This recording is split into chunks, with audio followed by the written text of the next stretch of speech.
मातीच्या छाताडावर बसून न्यायाचं दळण दळते आणि वैरापुरीनं मी सावित्री ज्योतिबा फुलं मारते. आल्या ना मला भेटायला ही पवारांची सुमती ही एवढीशी होती.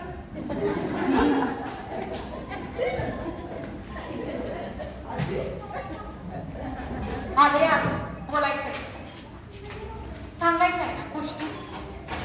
कशी क्रांतीची पावलं टाकली दान दान दान दान या वस्तीच्या छाताडावर मी आणि उभी ठाकलं ठाक करू दे कोणी विरोध मारू दे कोणी दगड धोंडे पेरू देत काटे माझ्या पायाखाली घाबरली नाही सारं लढली लढली आणि जिंकली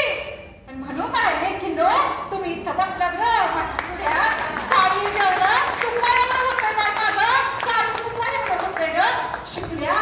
लिवता बोलता बाई काय ते पंचकुबींचे गाव होतात म्हणे ही पोरगी गिरजा राहिली तिकडून उंची वरून का कुठून बाय काय बोलते ग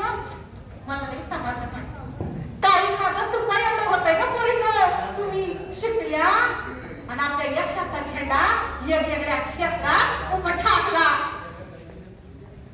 पोरीनं ही माझी वाट ही वाट साधी नव्हती वाट साधी लई आत्मा आल्या पुढ्यात माझ्या किती आल्या पुढ्यात माझ्या वाचले ऐकले पुण्यांदा आले सांगाया तुम्हाला एकदा माझ्याच तोडून पोरीनं गोष्ट सांगितली.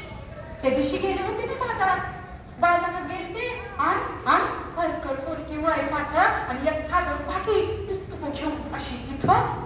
आणि साऱ्यांना फुकट वाटली आहे पुस्तकं. मला वाटली पाहिजे गंमत एवढीशी पोरगी 9 वर्षाची गेलं की थोडं थोडं धावत पडलं भेटी मला पुस्तक हाताला वाटली नाही गंमत डोक्यावर मारली टपली आणि दिले पुस्तक माझ्या हातात मार असा आनंद झाला मला असा आनंद झाला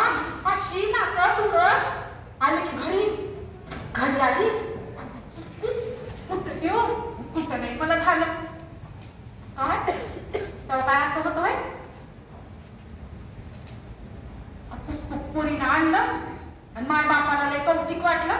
नात्या गोत्याला लय कौतिक वाटलं पुस्तक आणलं मी लय आनंद माय कुणाला दाखवा बाबा बसल्या खाटावर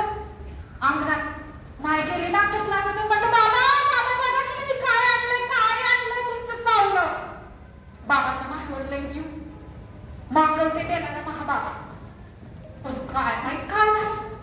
त्या दिवशी हातात पुस्तक पाहिलं माझ्या बाबाच्या तळपायाची आग गेली की पुस्तकात उठलं तिकडून ताट ताट ताट ताट साहेब हे काय हातात पुस्तक बाईच्या हातात जायला नव्हतं पुस्तक माझ्या हातातून भेर काढलं तिकडे उकिरड्यावर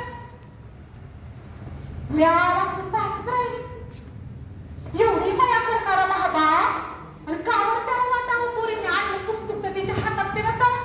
मग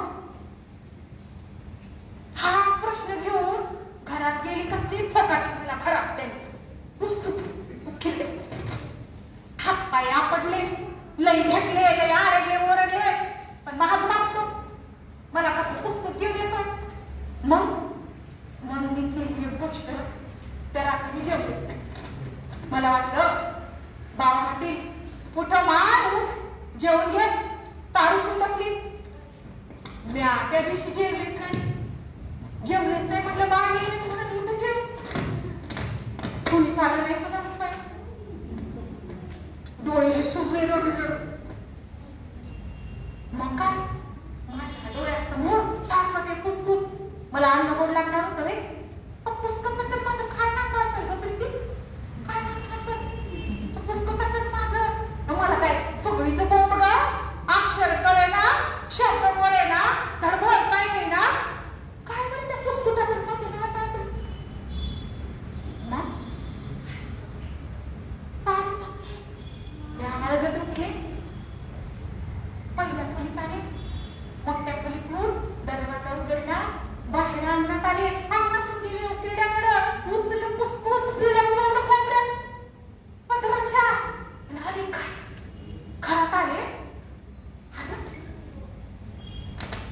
सुरळी करून घराच्या बाजून ठेवलं की लपून दडलं. मग माझ्या हातात पुस्तक बघून बापाला वाटलं वाया झाली की काय कर दिलं की 12 वर्ष ते ज्योतिबा बरोबर माझं लग्न लावून. मला काय कळत होतं वय लग्न नवरा आणि संसार बिंसार.